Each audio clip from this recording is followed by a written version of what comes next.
అందరికీ నమస్కారం అండి. చిట్ చాట్ విత్ జ్యోతి అనే ఈ ఛానల్ని ఆదరిస్తున్న ప్రతి ఒక్కరికి కూడా పేరు పేరున ధన్యవాదాలు. ఈరోజు ఏ మంచి కార్యక్రమంతో ముందుకొచ్చారని మీరందరూ ఎదురు చూస్తారని అనుకుంటున్నాను. మీ అందరికీ కూడా వారాహి అమ్మవారి దర్శనం కలగజేస్తున్నాం. ఈ గుడి ఎక్కడ ఉంది, ఈ గుడి గురించి విశేషాలు, అలాగే గుడికి రావాలంటే ఎట్లా రావాలి, అసలు గుడి ఎందుకు పెట్టాల్సి వచ్చింది. యాక్చువల్గా వారాహి అమ్మవారి కాశీలో వింటాం మనం, డైరెక్ట్గా బయట చూడటానికి కూడా మనం చూడనివ్వరు. అక్కడ ఒక టైం ప్రకారం రూమ్లో పెట్టి మాత్రమే చూస్తారు. కానీ ఇక్కడ మీరందరికీ కూడా అమ్మవారి ఆశీర్వాదం మన రవి గారు ఇస్తున్నారు. ఇంకా ఎన్నెన్ని విషయాలు తెలుసుకోవడానికి, ఈరోజు ఈ గుడి కట్టడానికి ఎందుకు కట్టాలనిపించింది, ఇంకా ఇంకా ఇంకా ఈ గుడి తరపున ఏమేమి సేవా కార్యక్రమాలు చేస్తున్నారు, చేయబోతున్నారు, ఇట్లా చాలా విషయాలు అడగడానికి మేమైతే సోహాన్ రవి గారి దగ్గరికి వచ్చాం, అనకాపల్లి. సార్, ముందుగా మీకు నమస్కారం అండి. ఇంత పెద్ద గుడిని కడుతూ మీరు ఇంత సింపుల్సిటీగా ఉన్నారంటే, మనిషికి ఇలా సింపుల్గా ఉండాలి అనేది కూడా మేము నేర్చుకోవాలి మీ గురించి. ముందుగా మీకు నమస్కారాలు. మీరు 2010 నుంచి ఈ ప్రాంతంలో అగ్నిహోత్రం చేస్తున్నారు కదా, అంతకు మించి మరి దేవస్థానం కట్టాలని మీకు ఎందుకు అనిపించింది? హరహర మహాదేవ్, అందరికీ నమస్కారం. నా పేరు సోహం రవి అండి. మేము 2010లో నాకు అనుకోకుండా ఒక సంఘటన వల్ల ఋషికేశ్ నుంచి నాకు ఒక మాతాజీ గారు ఫోన్ చేసి, నువ్వు 2 నెలల్లో నువ్వు చాలా ప్రమాదకరంలో ఉంటున్నావు, ఆచితూచుకుండా అని. మేము ఆ టైంలో ఎవరిని పట్టించుకునే వాళ్ళం కాదు. ఇది నిజమా అబద్ధమా అనేసి అనుమానం. రావాల్సిన ప్రమాదం రానే వచ్చింది, జరగవలసిన ప్రమాదం జరిగిపోయింది. 2010 ఆగస్టులో జరిగిపోయింది. ఓకే, జరిగిపోయింది, అన్నీ అయిపోయాయి. అయిన తర్వాత మళ్ళీ ఆవిడ జ్ఞాపకం వచ్చి ఫోన్ చేస్తే ఫోన్ చేయలేదు. తిరిగి ఆవిడ ఒక 2 నెలల తర్వాత మళ్ళీ నాకు ఫోన్ చేశారు. ఆవిడే చేశారు. నువ్వు ఇబ్బందులు చెప్పినప్పుడు ఆలకించలేదు, నువ్వు ఇబ్బంది నుంచి గట్టుపడాలంటే నువ్వు నిత్యాగ్నిహోత్రం దగ్గరికి వెళ్ళు అనేసి అన్నారు. ఓకే అనేసి ఎతుకుదామని ఎతుకులాటలో దొరకలేదు, అంటే మనస్ఫూర్తిగా వెతకలేదు. మళ్ళీ ఒక 2 నెలల తర్వాత ఆవిడే ఫోన్ చేసి, మనస్ఫూర్తిగా ఎతకపోతే ఏమీ దొరకదు, సంకల్పం చేసుకొని ఎతుకుంటే ఒక 12 రోజుల్లో నాకు నిత్యాగ్నిహోత్రం ఎక్కడ చేస్తున్నారు ఏంటిది అని తెలుసుకున్నాను. అక్కడికి వెళ్ళి ప్రతీ నెల లాస్ట్ శనివారం సాయంత్రం నుంచి ఆదివారం సాయంత్రం వరకు 24 గంటల సేపు మహామృత్యుంజయ హోమం చేస్తారు. ఇక్కడికి ఒక 100 మీటర్ల దూరం. ఓకే, గత 25 సంవత్సరాలుగా చేస్తున్నారు. వాళ్ళ దగ్గరికి వెళ్ళి కలిసి ప్రతీ నెల ఒక 3 నెలల పాటు వాళ్ళతో చేసాం. ప్రతీ నెల సాయంత్రం వెళ్ళి ఇది జరిగేటప్పుడు వాళ్ళు ఏం చేశారంటే, నువ్వు నిత్యాగ్నిహోత్రం తీసుకున్నాను అనేసి నిత్యాగ్నిహోత్రం ఇచ్చారు. మళ్ళీ మాతాజీ గారు నాకు ఫోన్ చేసి, అక్కడ 110 రోజుల యజ్ఞం జరుగుతుంది, నువ్వు అందులో పాల్గొవాలన్నారు. వాళ్ళని వెళ్ళి అడిగితే, మేము నిన్నే రాత్రి మాట్లాడుకున్నాం, నీకు ఎలా తెలిసింది అని అడిగాను. ఇలాగని చెప్పాం. వాళ్ళన్నీ క్యాజువల్గా అనుకొని, ఓకే 110 రోజుల యజ్ఞంలోని నాతో పాటు ఒక వ్యక్తిని, అంటే అప్పటికి ఆయన ఇబ్బందుల్లో ఉన్నాడు, పెళ్ళి 2 పిల్లలు ఇబ్బందుల్లో ఉన్నాడు, ఆయన్ని తీసుకెళ్ళి నాతో పాటు రోజు రాత్రి 12 నుంచి 3 వరకు నాది, 3 నుంచి 4 ఆయనది హోమం చేయడం. చేసే ప్రక్రియలో 75 రోజులు చేసేటప్పటికి ఆయన ఐటీఐ చేసి కోర్టు కేసు వేసిన, నావల్ డాక్యార్డ్ పోస్ట్ కోర్టులో కేసు వేశారు. అప్పుడు వాళ్ళ ఫ్రెండ్స్ అందరూ జాయిన్ అయిపోయి లాస్ట్లో ఈ హోమానికి వాళ్ళు వచ్చి, వాళ్ళు చెప్పకపోతే 2 రోజుల్లో ఇంకా ఆయన జాబ్ పోయినట్టే. ఆ 2 రోజుల ముందు వచ్చి ఆయన చెప్పిన వెంటనే ఆ రోజే నేను వెంటనే పంపిస్తే ఆయన ఓకే చేసి జాబ్లో జాయిన్ అయిపోయారు. ఈరోజు నావల్ డాక్యార్డ్లో ఆయన పని చేస్తున్నారు. ఆ రోజు నుంచి ఈ రోజు వరకు ఆయన అగ్నిహోత్రం ఆపలేదు, నేను అగ్నిహోత్రం ఆపలేదు. ఈ అగ్నిహోత్రం ఎలా చేయాలి, చేసినందువల్ల అంటే సమాజానికి ఏమి ఉంటుంది అనేది? అగ్నిహోత్రం అనేది ఆ పాత్ర చాలా చిన్నదమ్మా, ఒక పిరమిడ్ ఆకారంలో ఉంటుంది, కాపర్తో తయారు చేస్తారు. ఈ అగ్నిహోత్రంలో కావలసిన సమిధులు ఆవు పిడక, ఆవు నెయ్యి, సంపూర్ణమైన బియ్యం, ఈ 3 వస్తువులే. ఆవు పిడక మీద ఆవు నెయ్యి పొయ్యడం వల్ల ఆక్సిజన్ రిలీజ్ అవుతుంది. ఆవు పిడక పేర్చి 1 స్పూన్ ఆక్సిజన్ ఆవు నెయ్యి పోస్తే 1 టన్ను ఆక్సిజన్ రిలీజ్ అవుతుందండి. ఈ టన్ను ఆక్సిజన్ తయారు చేసుకోవడానికి కృత్రిమంగా 10 లక్షల రూపాయలు అవుతుంది, ఖర్చు అవుతుంది. కరోనా టైంలో మనం అందరం ఆక్సిజన్ కోసమే పోరాడాం, మాకు కావాలి. ప్రతి ఇంట్లో అగ్నిహోత్రం చేసుకోవచ్చు. అంటే ఎవరైనా చేసుకోవచ్చు, ఎవరైనా, ఆడవాళ్ళు మగవాళ్ళు. ఆ ఆడవాళ్ళకి ఆ నెలవారీది తప్ప ఆ 3 రోజులు దాని దగ్గరికి వెళ్ళకూడదు తప్ప మిగతా ప్రతి అందరూ చేసుకోవచ్చు. ఎవరి పాత్ర వారిదే. ఇంట్లో ఎవరు చేసుకుంటే ఎవరి పాత్ర వాళ్ళదే. భార్య భార్యదే, భర్త భర్తదే, పిల్లలవే. ఎవరి జ్ఞానం వాళ్ళదే. అంటే దీనికి ఏమైనా మంత్రం ఉంటుందా? దీనికి యాక్చువల్గా అగ్నిహోత్రం చేసేటప్పుడు అగ్నిహోత్రం మనం సూర్యోదయం టైము సూర్యాస్తమయం టైం ఎందుకు చేయాలంటే ప్రతి మనిషికి భూమి మీద గాలి పీల్చే ప్రతి జీవికి ఈ 2 నాడులు ప్రతి మనిషికి ముక్కు ఒక సైడ్ పనిచేస్తే ఒక సైడ్ పనిచేయడం. సూర్యోదయం టైము సూర్యాస్తమయం టైంకి ఈ 2 ఒకేసారి పనిచేస్తాయి.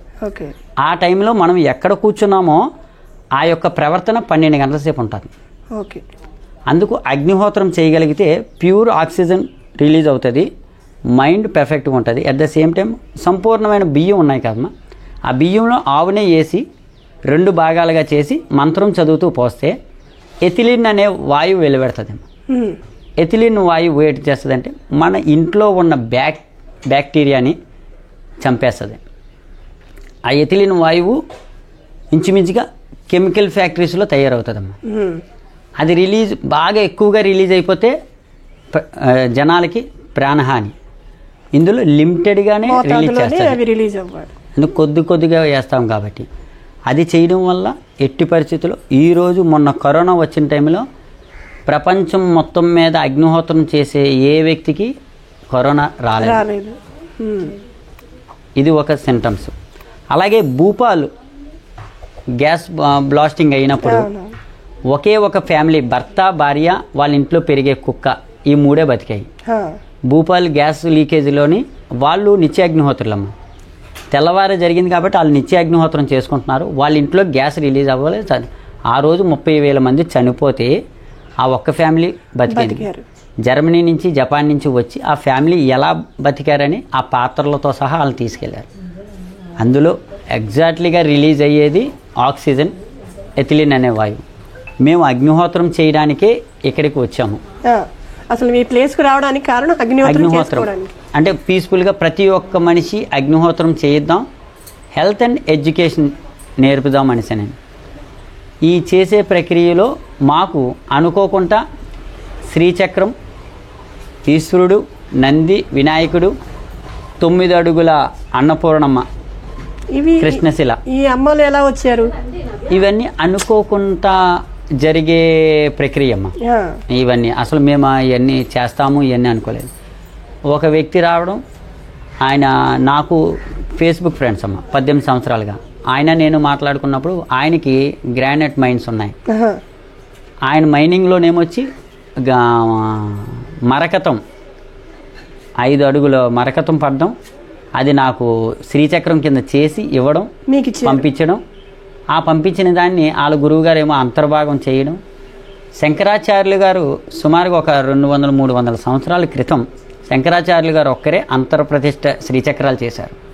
ఆ తదుపరి ఈ రోజుకి ఎవరు శ్రీచక్ర అంతర్ప్రతిష్ఠ చేయలేదు. అన్ని బయటే ఉంటాయి, అందరూ పూజ చేసుకునే విధంగానే ఉంటాయి, కానీ లోపల అనేది అంతే ఇన్నర్ ప్రతిష్ఠ చేసి అందు మీద అమ్మవారిని ఎక్కడ కూర్చోబెట్టలేదు. ప్రప్రదంగా ఈరోజు మళ్ళీ ఇక్కడ శ్రీచక్ర ప్రతిష్ఠ చేసి తదుపరి మేదని కృష్ణశిలతో 9 అడుగుల అన్నపూర్ణమ్మ. అక్కడ వెంకన్న బాబే 9 అడుగులు ఉంటారమ్మ, మళ్ళీ అన్నపూర్ణమ్మే 9 అడుగులు. ఇంత పెద్ద అమ్మవారు, అయ్యవారు, అక్కడ అయ్యవారు, ఇక్కడ అమ్మవారు ఉండడం ఈజ్ ద గ్రేట్. ఈ ఊరు ఎప్పుడో శుభక్షం చేసుకుంది కాబట్టి ఆ వాళ్ళు వచ్చి ఈ కొండ మీద కూర్చున్నారు. ఆ భాగ్యం నాకు కల్పించడం నేను సంతోషంగా ఫీల్ అవుతున్నాను. అలాగే మేము బయట వారాహి అమ్మవారి విగ్రహం కూడా చూసాము. అది అన్నపూర్ణమ్మ విగ్రహ శిల్పి ఉన్నారు కదమ్మా, స్థపతి. ఆయనకి విగ్రహం ఇచ్చిన 4 రోజుల తర్వాత వారాహి అమ్మవారు కనిపించి, నువ్వు వారాహి విగ్రహం అక్కడికి అర్జెంటుగా పట్టుకెళ్ళాలి, నువ్వు మేఘాల మీద పట్టుకెళ్ళాలంటే ఆయన ఈ రోజుకి వారాహి విగ్రహం ఎప్పుడూ చెక్కలేదట. ఆయన కళలో కనిపించిన ప్రతిరూపం మీద ఆ విగ్రహం చెక్కి పట్టుకొని వచ్చారు. ఈ రోజుకి నేను ఆయనకి రూపాయి కూడా చెల్లించలేదు. తీసుకొచ్చి అక్కడ పెట్టేసి మేము ఉంటామండి, మీకు ఎప్పుడు కలిగితే అప్పుడు ఇవ్వండి అనేసి అన్నారు. ఈ రోజుకి ఆయనకి రూపాయి ఇవ్వలేదు. అమ్మవారి ప్రతిష్ట మేము మేబీ ఒక 3 నెలల్లో అనుకుంటున్నాం. దానికి ఉత్తరప్రదేశ్ సీఎం గారిని, యోగి ఆదిత్యనాథ్ గారిని పిలుద్దామని అనుకుంటున్నాం. మరి పరమేశ్వరుడు ఎలా రప్పించుకుంటాడో అది ఆయన ఇష్టం. ఆయన ఆజ్ఞ లేనిదే ఏది జరగదు. ఆయన ఆజ్ఞ ఉన్నది కాబట్టి ఇవన్నీ జరిగాయి. ఈ అమ్మవారు వారాహి మాతని గత 3 ఏళ్ళుగా మేము, ఇది 3వ సంవత్సరం అమ్మవారి నవరాత్రులు చేస్తాం, గుప్త నవరాత్రులు. అందులో భాగంగా మేము ఎక్కడా కూడా జనాలకు వెళ్ళి ఇక్కడ మేము చేస్తున్నాం అనేసి ఎక్కడా కూడా మేము చెప్పలేదు. ఎందుకంటే ఇక్కడ జరిగే కార్యక్రమాలు జాగ్రత్తగా గుప్తంగానే చేస్తాం. కార్తీక మాసం ప్రతి సోమవారం 1000 మందికి భోజనాలు పెడతాం. అంటే ఎలా తెలుస్తుంది ఇక్కడ కార్యక్రమం జరుగుతుంది, అన్నదానం ఉందని ఎట్లా తెలుస్తుంది? మనం మైక్లో అనౌన్స్ చేస్తాం ఈ ఊరు ప్రజలకి, అందరికీ. అలాగే ఆశ్రమం 2015 జూలై 14ని ఇనాగ్రేషన్ చేసాం.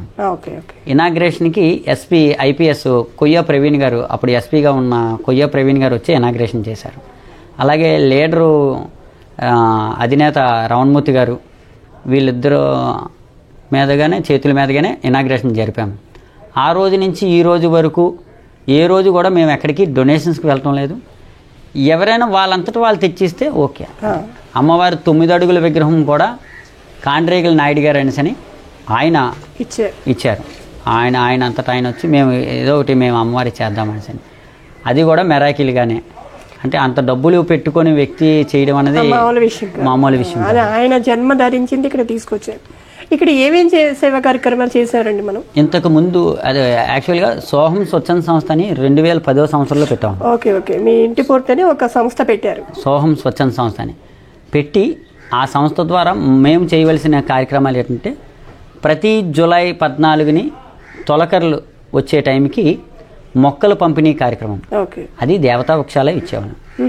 ప్రతి సంవత్సరం 2000 మొక్క ఇచ్చేవాళ్ళం. చుట్టుపక్కల పల్లెటూర్లన్నీ, చుట్టుపక్కల ఏం కదమ్మా, ఇంచుమించుగా నర్సీపట్నం జిల్లా హెడ్ క్వార్టర్స్ వరకు మారేడు, జమ్మి, కదంబం ఇలాంటివన్నీ ఓన్లీ దేవతా వృక్షాలు. ఒక పంచాయతీలో ఎవరైనా ఇనిషియేట్ అయ్యి కుర్రోళ్ళు 5 మంది వస్తే ఆ నీళ్ళేసి పెంచుతామంటే ఆ ఊరికి ఒక 100 మొక్క ఇచ్చేవాళ్ళు. అలా ప్రతి ఏడాది చేసుకుంటూ వచ్చేవాళ్ళు. దాంతోపాటు ఆ సంస్థతో యాంటీ కరప్షన్ మీద పరిగెట్టాం. ఏసీబీ డిపార్ట్మెంట్తో జాయింట్ ఆపరేషన్స్ చేసాం. అలా అది ఒకటి ప్రక్షాళనం. ఈ చేసే కార్యక్రమాల్లో త్రాగునీటి కోసం, అలాగే మెడికల్ క్యాంప్స్ అందరూ అన్ని విధాలుగా చేస్తారు. మేము ఏంటంటే గవర్నమెంట్ స్కూల్స్ ఎంచుకొని గవర్నమెంట్ స్కూల్స్లోనే డైరెక్ట్ డాక్టర్లు తీసుకెళ్ళి, డెంటల్ డాక్టర్స్ ఒక టైం, కంటి డాక్టర్లని, జనరల్ లేడీస్ని తీసుకెళ్ళి జనరల్ చెకప్ ఆడపిల్లలకి ఇలా చెక్ చేయించుకుంటూ అన్ని స్కూల్స్ జిల్లాలో ఉన్న ఇంచుమించుగా 70% ఓన్లీ గవర్నమెంట్ స్కూల్సే. ప్రైవేట్ స్కూల్స్ ఎక్కడ టచ్ చేసేవాళ్ళు కాదు.